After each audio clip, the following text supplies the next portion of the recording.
Now, the greatest radio shows of all time.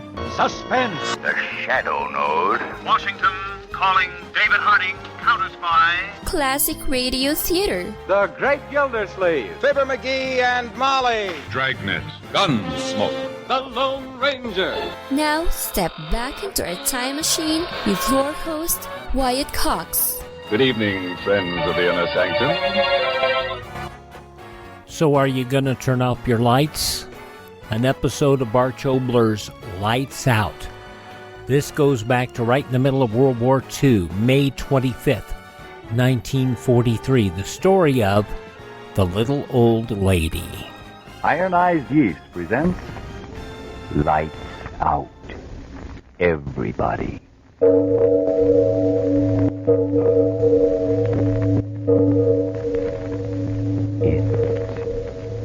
It is later than you think.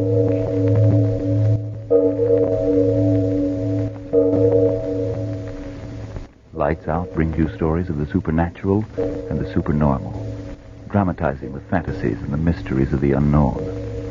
We tell you this frankly, so if you wish to avoid the excitement and tension of these imaginative plays, we urge you calmly but sincerely to turn off your radio now. This is Arch-Oboler. Tonight, a strange story about ordinary people. Two girls just like you or your daughter or the girl who works next to you in the office. Lights out. Everybody.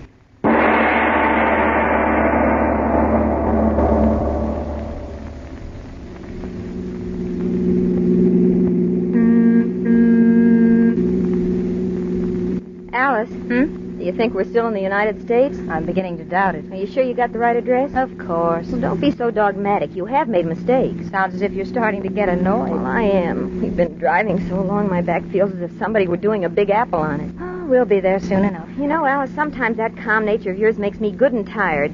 You sound as if you want to quarrel. Oh, I'm sorry. It's just that, well, I looked forward to this vacation for weeks, and now that it's happening, well, it isn't so much fun. Oh, wait till you get to my Aunt Harriet's.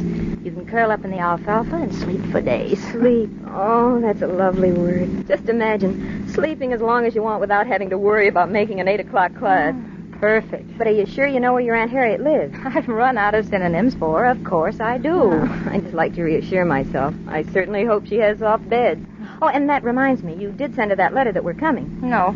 Say that again? No, I didn't send the letter. You mean to say that she doesn't even know that we're coming to stay with her? Well, I decided it'd be more fun if we sort of surprised her. Well, of all the brainstorms, walking in on somebody you haven't seen for 10 years and expecting her to welcome you. She's my only aunt, isn't she?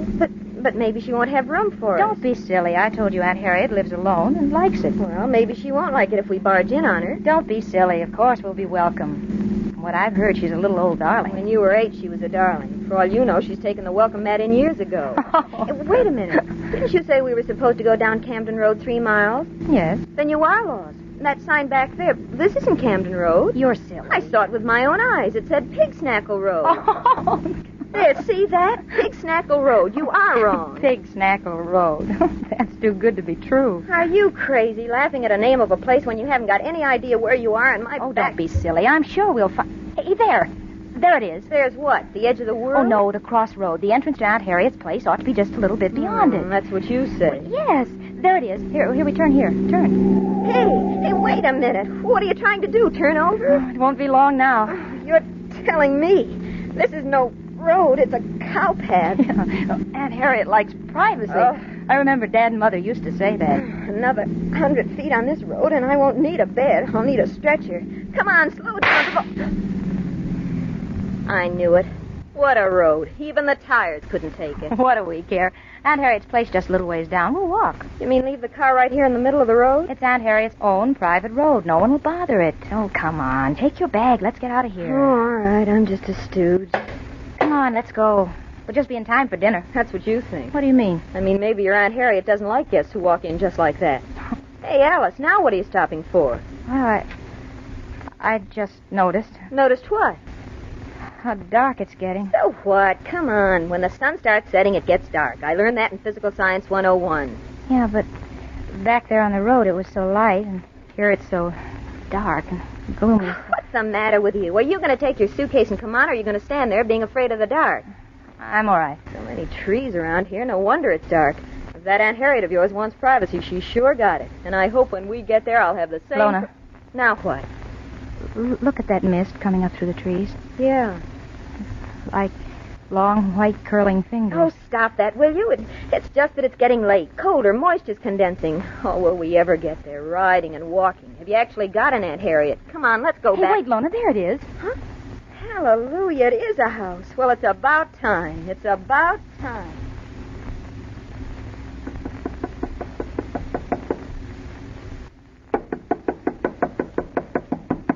Knock harder, Alice. Knock harder. I can't. It hurts my knuckle. Oh, let me. She must be home. There's a light upstairs. And you were going to surprise her, eh? Oh, but she never leaves this place. Oh, go on. You don't even know that she lives here. A fine business. Car with a flat, stuck in the middle of nowhere. Nobody home in this godforsaken place. Me so tired I could sleep standing on my head. But she must be home. You're repeating yourself. Oh, if this is a vacation... Hey, wait a minute. Wait, there's someone at the door. Oh, yes. Yes? Oh, what do you want? I'm looking for are you Miss Sauget? Yes. Oh, what do you want? Well, then you are Aunt Harriet. Hallelujah again. Who's calling me Aunt Harriet? Oh, I say, who are you? Well, I'm Alice. Alice Preston. Alice? Oh, yes, bless my soul. I know you. Come in. Hallelujah, we're here. Come in. Close the door.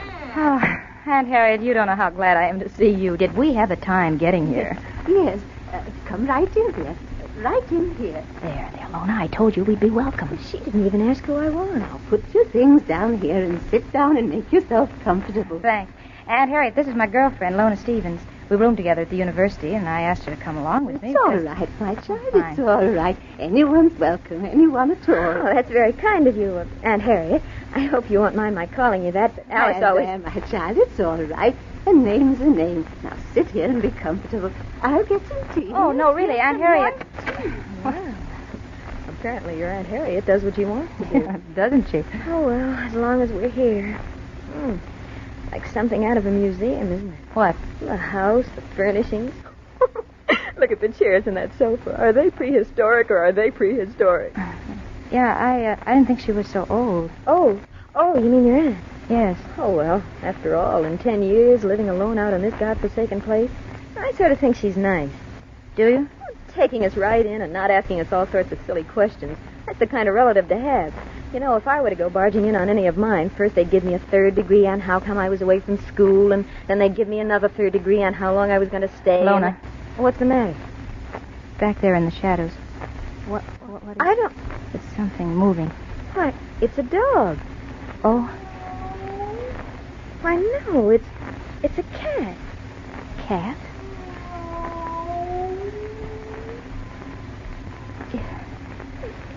It is a cat. Not a cat. Look at the size of it. Tiger. Lona, what do we do? Don't move. If we do, it'll... Now, here's your tea, young ladies. Nice, warm tea. Just what you need. Aunt Harriet. What's the matter? What? Oh, he's frightened you.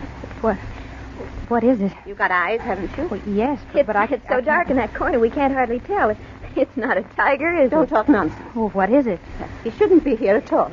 It's much too early for him. Aunt Harriet, didn't you hear me? I asked you what it is. Oh, what do you think he is? Well, it can't be a cat. Why, he's as big as a police dog. All right, come upstairs. I'll show you to your room. Now, this way, I'll show you to Aunt your Harriet, room. I don't... Come along. I say, now, come along up these stairs. Come on, Alice. Oh, why don't Come you? on, we better do as she says. All right.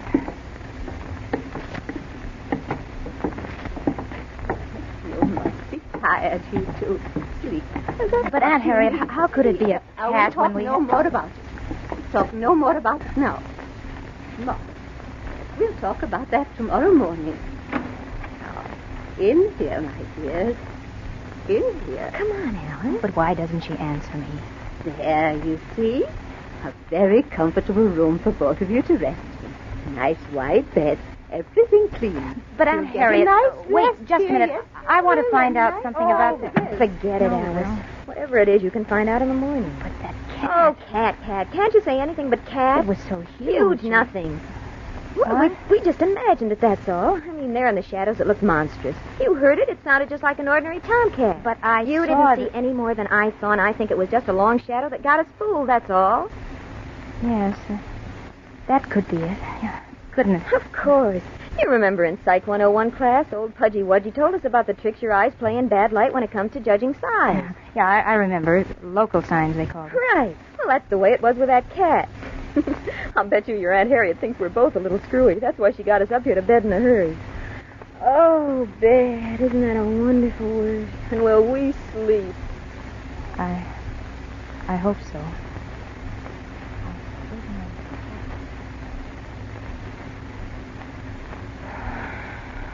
Alice. What? You're not sleeping either, are you? No.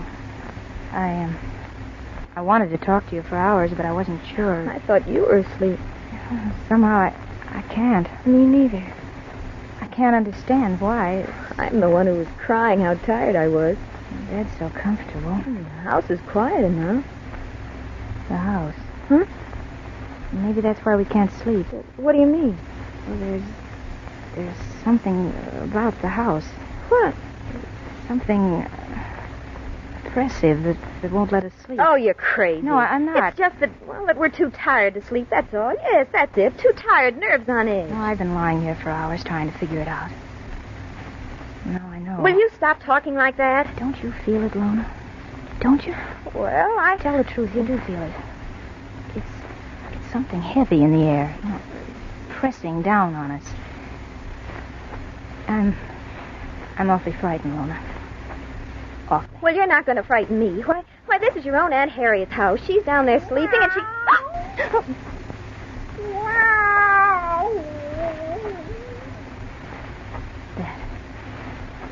That cat. Yeah. It sounds huge, doesn't it? That's because it's so quiet in the house. Lona, there's another one. I tell you, there's two of them. Lona, listen to them. They're not ordinary cats. Listen to them.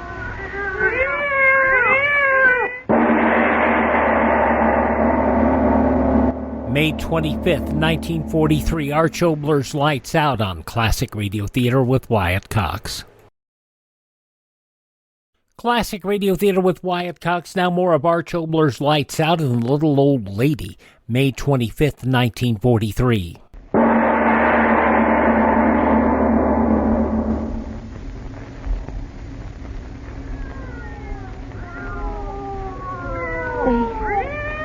They can't be cats. I'll call Aunt Harriet. She'll tell me. She'll make them stop. Alice, wait. Don't go out there, you little fool. Aunt Harriet, I've got Get away from that door. Listen to those things down there. Listen to No. them. No, I can't stand any more of it. Aunt Harriet. Aunt Harriet, make them stop. Aunt Harriet! They've gone. What were they? Could two cats make all that noise? Aunt Harriet, why don't you come in here? No, Alice, don't open that door. Oh, but Aunt Harriet, why doesn't she answer me? She must know what it's all about. Why doesn't she? Wait. What? Listen. Someone's coming up the stairs. Yes. My Aunt Harriet? It's not quite like footsteps. The cats. Maybe The door? cats can't open doors.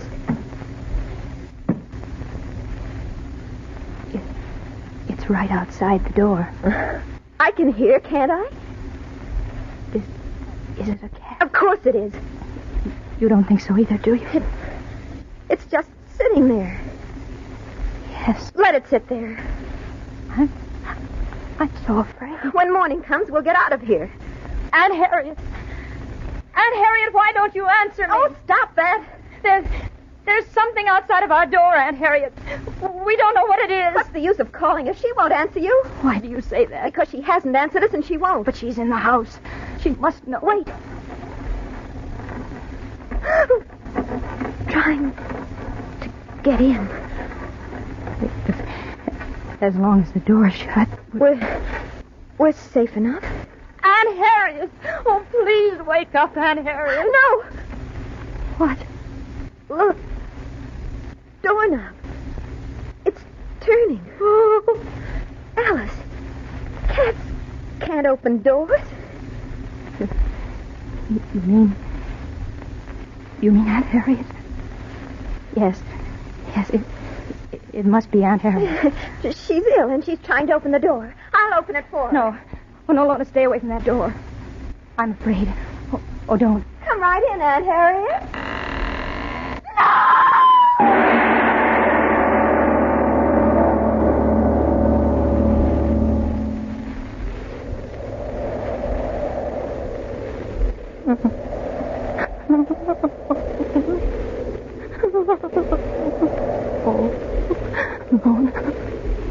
Lona, I've got to get help. I've got to. Oh, my arm. I can't stand pain. I've got to. The wood's so thick. I'm lost. And I've got to get help. Someone's got to help me.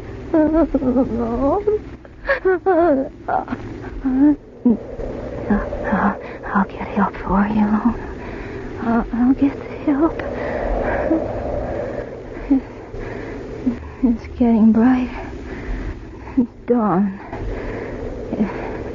If I could only find the path, the road, the bushes tearing my clothes. Why do you tear my clothes? I just want to get help for Lona. I'll get help for you, Lona. I will. Road. An automobile. Help. Stop. You've got to stop. Help me. Please. Oh, help me. Oh, Lona. What is it, sister? What's the matter? Oh, please. Who are you? Help me. Come with me right now. Now, Please take don't it easy. talk. Take it easy. Hurry. I'll help Hurry. you. Sure, I'll You help you. must help me. I'm Hurry. sheriff of this county. Hurry, you must help me. Now, wait a minute. Please. Are you with the girls who left that car on the side road back in the woods? Car, yes. Yes, we left our car there. Oh. Hurry. Please help me. My friend Lona. Joe, these are the girls. We found your car in the woods, and we've been looking for you for hours. Please don't stand there talking. Hurry. We've got to help her. It's killing her. Killing her? Joe, did you hear what she said? Don't talk. Hurry. Hurry and come with me. Hurry.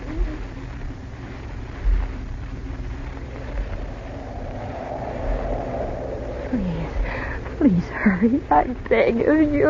All right. Now take it easy, sister. This is the house, ain't it? Yes. Oh, yes, this is the place. The old circus house. Yeah. Try the door, Joe. Hurry. Just It's push open, it. Sheriff. Push it. Well, let's go. Upstairs. She's upstairs. Nobody down here, Not up Sheriff. here. All right, Oh, let's no, get up not down there. here. I don't know what this is all about, but I'm soon going to find out. Lona, we're coming for you. Lona, we're coming. Right. Hey, what room is it, Sheriff? Right here, that room right there. Hurry. It's killing her. Get your gun out, Joe. Please. Door's partly open. Oh, just Okay, go kick in, it open. Please. Watch yourself. Careful, Joe. Sheriff! Sister, you stay here. Lona. Sheriff, there's nobody in this room. Lona. Huh? Look for yourself. Please. Well, now, what Lona, where are you? Now, wait a minute, sister. Are you sure that... Yes, she was here, right here. And it came in the door and jumped at her. I turned. I ran. I jumped out of the window. Hey, this window ain't broke. But I tell you, I went through it. See, my arm. Yeah. But there's no one in here. Oh, The bed, why, it ain't even messed up. Oh, Did you say you two were sleeping, sister? We were. Oh, Lona, where are you? What has it done with you? Aunt Harriet. Huh? She'll know. Or has it killed her, too? Sheriff, come quick, bring the girl. Come along, sister. Joe, what is it? Look in there. Aunt Harriet. Old lady sitting in the rocker and knitting. Oh, Aunt Harriet. Lona, where is she? What happened? Oh, Aunt Harriet, please tell me. Yeah, tell us all. And might I ask what this is all about?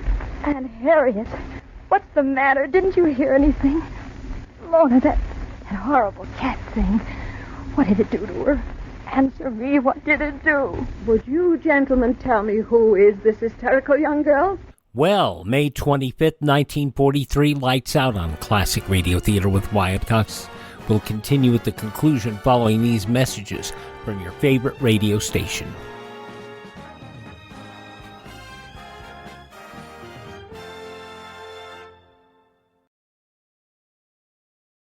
Just going to take a minute here to tell you about the big savings going on now, the clearance sale at mypillow.com. And you know, I've talked about how in my office I have a pair of my slippers, and they're really comfortable, and they're on clearance right now. The mypillow.com slippers, $25 a pair, limit 10. And I would buy 3 or 4 more pairs. Unfortunately, they're out of my size. They also have sheets, pillowcases, clothing items, all on special right now. Go to mypillow.com, click on the clearance tab at the top of the page, use my promo code Wyatt, or call 1-800-928-4715. Limited sizes remaining in the MyPillow slippers, limited colors on other items. mypillow.com, clearance tab, promo code Wyatt, 1-800-928-4715.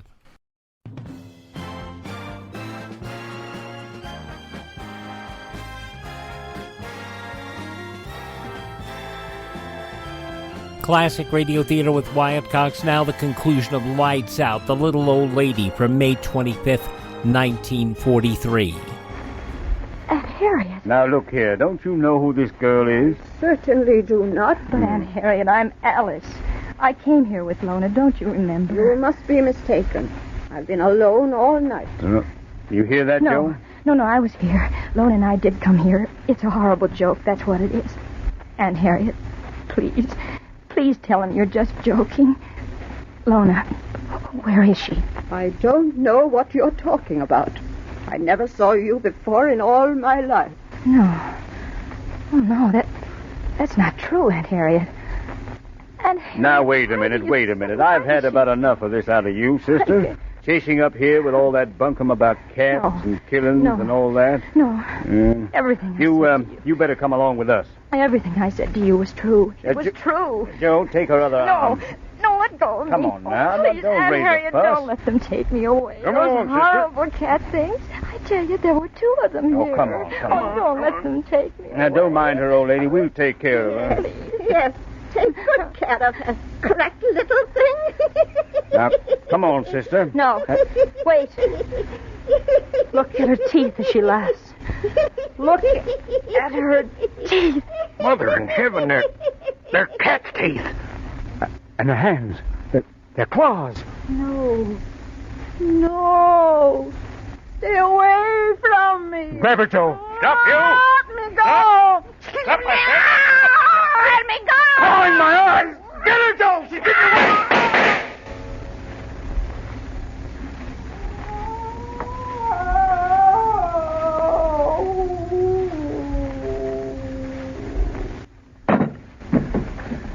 Joe. Dead. Oh, Aunt Harriet. She's no aunt of anything human. I can tell you that. Look at her. But my Aunt Harriet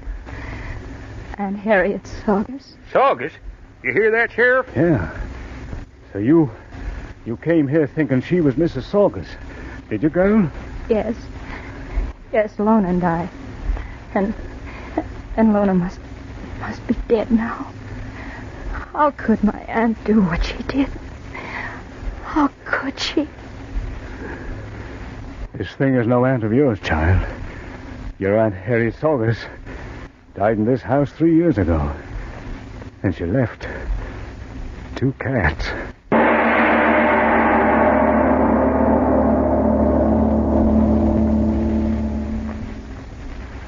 My dear Mr. Obler. Oh, come, Frank. Don't tell me you don't believe tonight's story. Should I? Frank, did you ever hear of lycanthropy? The who? Lycanthropy. I was looking it up just then. That's why I didn't answer you. It's a form of illusion in which the person imagines he's a wolf. Oh, yeah. Main Street's full of them. Now, seriously. Only a handful of years ago, it was the firm belief of many people that certain human beings could turn into animals. Now, Mr. Obler, what about those wolves? You think that people can turn into wolves and poor fish? No. But under certain provocations, the human mind can certainly transform itself into many peculiar forms. Even we who are normal. Haven't we met women who are catty, men who are brave as lions, and others who made you wonder whether they were men or mice? But even if you've had some doubt about people turning into animals, there's no doubt about what waste kitchen fats turn into. Oh, what a transition. But seriously, what every American wants is the news that Berlin has fallen, that the stars and stripes are flying over Tokyo. And ladies, you, Mrs. Johnson, wrote me last week, and you, Mrs. Stauffer, and all the rest of you. There is a vital part which only you can play in that final victory. Only you can furnish the kitchen fats which are needed so desperately to make explosives. Now, with the loss of most of our sources of supply in the Pacific, Uncle Sam must look to you for the fats our plants must have. You and only you can supply them. Now, you say you can't save enough to count now that meat and fats are rationed? Then listen to this. As little as 1 tablespoon of fat a day amounts to a pound in a month. That pound of waste fat will send to Hitler and Hirohito with your compliments a half-pound of dynamite, 10 rounds from an airplane cannon, 4 anti-aircraft shells. And mind you, the government doesn't want them until they're too dark or too strong for your further use. Then and only then, pour them into a smooth-edged can, sell them to your butcher, and within 3 weeks' time, they'll be in a munitions plant on their way to the fighting fronts to do their vital share for victory. Make your waste kitchen fats to your butcher the first thing tomorrow morning, so our boys can give your answer to the Japs and Nazis at the earliest possible moment. Now, Frank, let's talk about next week's story. Next week, just an experiment, an entirely different type of lights-out story. An entirely different approach. There's love and a boy and a girl in it. Now, it's a story I did a very long time ago to a rather limited audience. And I know that you, 13 millions who listen to Lights Out, will enjoy The Ugliest Man in the World next week. Ah, the big boost for World War II there, don't you know? May 25th, 1943, Lights Out on Classic Radio Theater with Wyatt Cox. Now on Classic Radio Theater with Wyatt Cox, something a little different. An episode of the syndicated 1936 series Unsolved Mysteries. Yes, you think the TV shows are anything new? No. Robert Stack had nothing on this series from back in 1936. This is the Mount Shasta Mystery.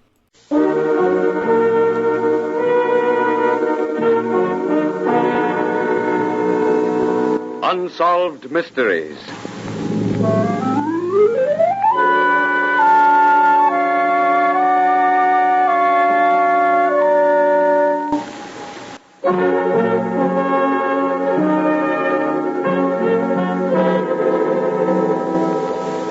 Out of deference to people who may still be living, character names in some of these unsolved mysteries have been changed. No tale from beyond the frontier of mysterious Tibet or from the depths of dark Africa is more weird than tonight's unsolved mystery, laid in California. A mystery which, for downright eeriness, rivals the imaginative writings of an Arthur Conan Doyle.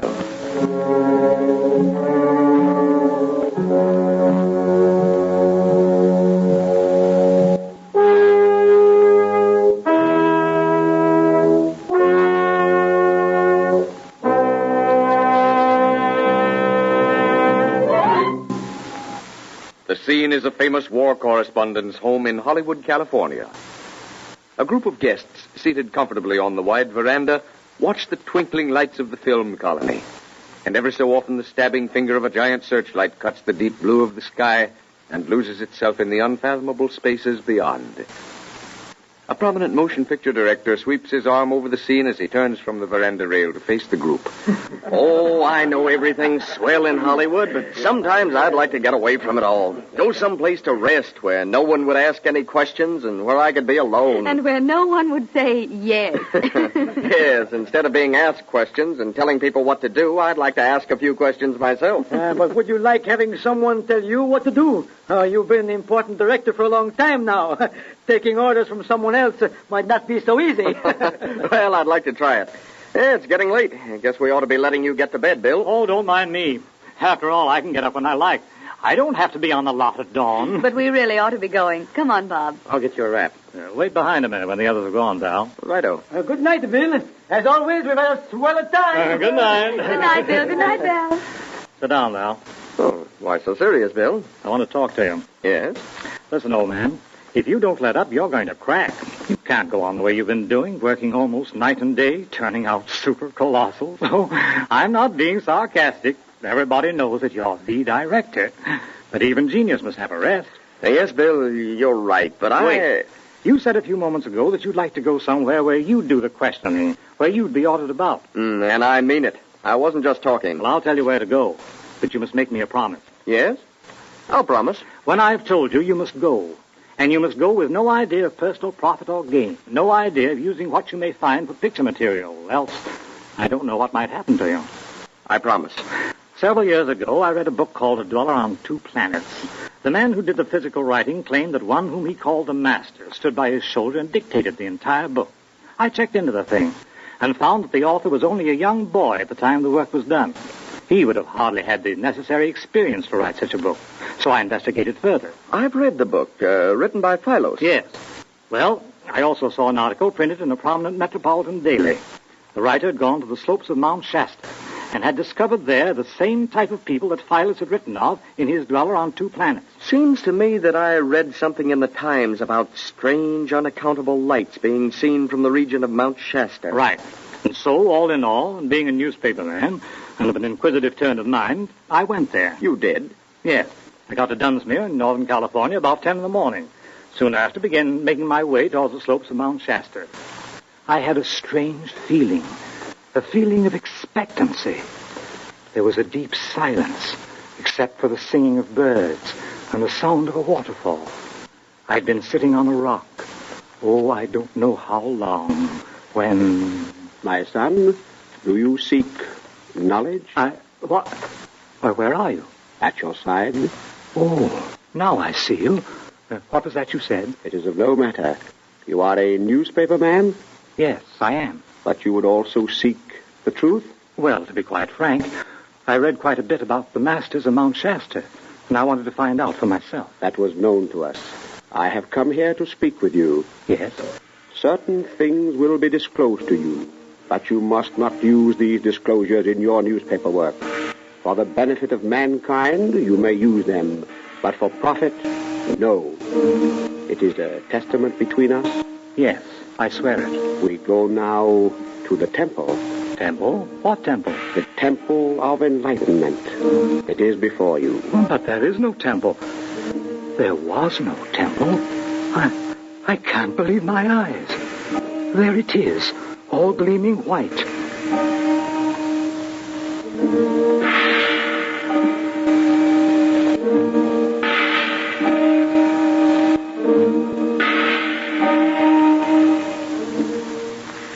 Come, my son. My son, many things cannot be explained. You would have to stay among us for many years. But at least tell me this. Who are you, and where did you come from? We have been here always. But why don't other people see you? Other people do see us, my son. The visitors, the vacationists to the mountains see us. But to each is disclosed only what he wishes to see. To the tourist looking for the barefoot hermit, I am the barefoot hermit. To him who looks for a man grown old among the mountains, that is what I am. To the seeker after truth, I am a guide, the servant of the master. But that still doesn't tell me who you are. Some foolish ones think that we are descendants of the lost tribes of Atlantis. We were before Atlantis was. You mean that you're centuries old, that you never die? Death, my son, is but an illusion. Your friends in Hollywood who cannot see you, to them, you might as well be dead. But they know I'm not. They know I'm away on a trip. And should you decide to forsake the world and stay with us, what then would your friends think? They'd think, well, that I'd suffered a lapse of memory or something. And should the years pass and still you did not return, they would then think you dead. But you would not be. You would be with us. I see what you mean. things are comparative, aren't they? Yesterday, today, tomorrow, they are one in infinity. In the great scheme of things, they are not separable. Look, if you would understand more clearly, look in the pool. In the pool? Yes, at your feet. Well, I'll be. My house. And Val sitting there on the veranda. He's talking to someone. But there's no one there. He is talking to you, my son. But I'm here. But he believes that you are there. Oh, I see now. Yes, I'm there. And the friends of the other evening, the night I made up my mind to come here. But a bare moon pass. If you can do that, let me see into the future. No, my son. I'm not afraid. No. I have spoken. Come. There is much to see.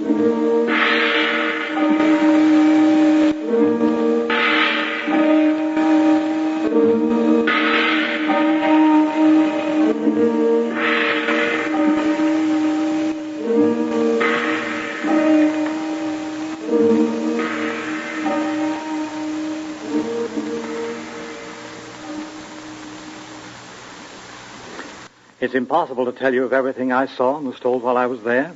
Time meant nothing. What I'd left behind me in Hollywood meant nothing. I remember sitting thinking, and then looking up to find myself seated on the same rock I'd been sitting on that day the master first spoke to me. Oh, you awoke to find yourself seated at the same spot. Awoke? What do you mean? Well, wasn't the whole thing a dream brought on by what you had anticipated? That's what I thought at first. An extraordinarily vivid and realistic dream. But when I returned to the hotel, a few surprises awaited me. Yes? In the first place, I found that I'd been gone 90 days.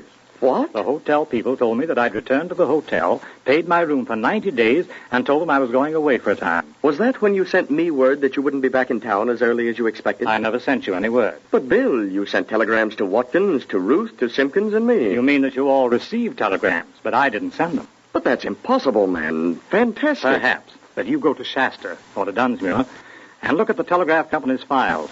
You won't find any originals there. And here, let me show you something. What? This check. Look at it. It's the check the hotel people said that I gave them. It looks all right to me. Your signature all right. Did you ever see ink as black as that? Well, no, Hold the check up to the light. Can you detect any signs of the scratch of a pen? No, I admit that check, Val, was never taken from my checkbook. I didn't write it.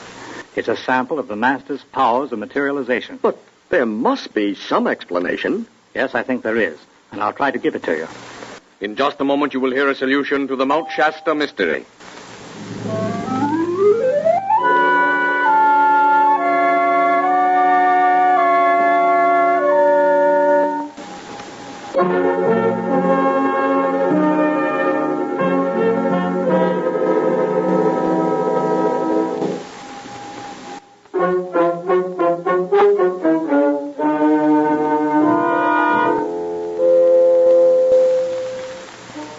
Ladies and gentlemen, inasmuch as any solution must of necessity be supposition, liberties of time, place, and characters have been taken in this solution for which you have been waiting.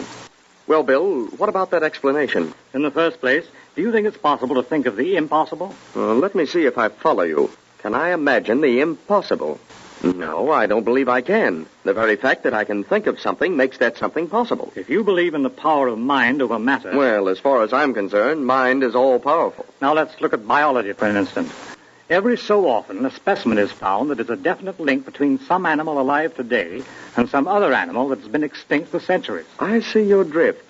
You mean that these people are a link between us and some long-dead people who possess powers we don't know how to use? Yes.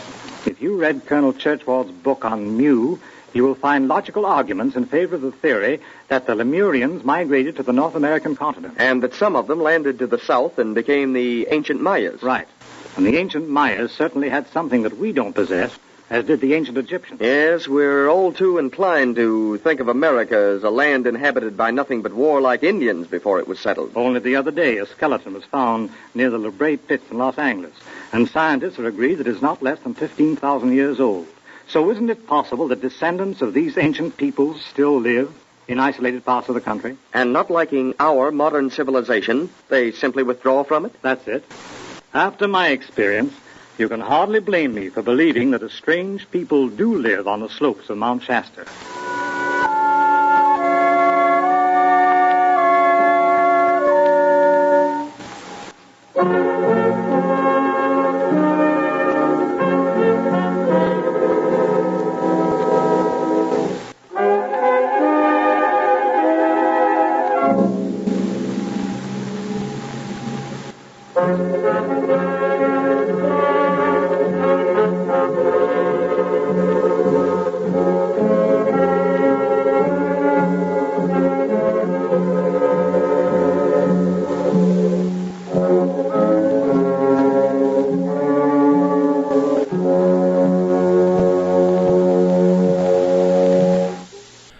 Well, an interesting show, wouldn't you say? Unknown Mysteries from back in 1936 and the Mount Shasta Mystery. And we'll have more of those here on Classic Radio Theater as time rolls on. We thank you for making us a part of your day. Would you please thank this radio station and support their advertisers? It is their kindness and courtesy that allow us to be with you each and every time you roll around here on your favorite radio station. Now, if you miss a day, you do not have to miss a single show. All of our shows are available on demand at classicradio.stream. That's classicradio.stream. Stream our shows on demand. Learn about building a classic radio collection of your own. You can contact me, find our social media links, and as always, you can buy me a copy. That Buy Me a Coffee money helps us acquire additional classic radio collections and also helps us maintain our distribution channels. That's all at classicradio.stream. That's classicradio.stream. I want to thank everybody for their assistance and their kindness in helping us acquire these additional classic radio collections, and we've gotten several lately, and we hopefully will have more to come. But most importantly, keeping our distribution channels is up and running, because right now, money is tight. I know it is for you too. So, if you can help, that's great. If not, keep listening. Download our shows via podcast as well. And tell all your friends the greatest radio shows of all time are right here at this spot on the dial. Classic Radio Theater with Wyatt Cox on your favorite radio station.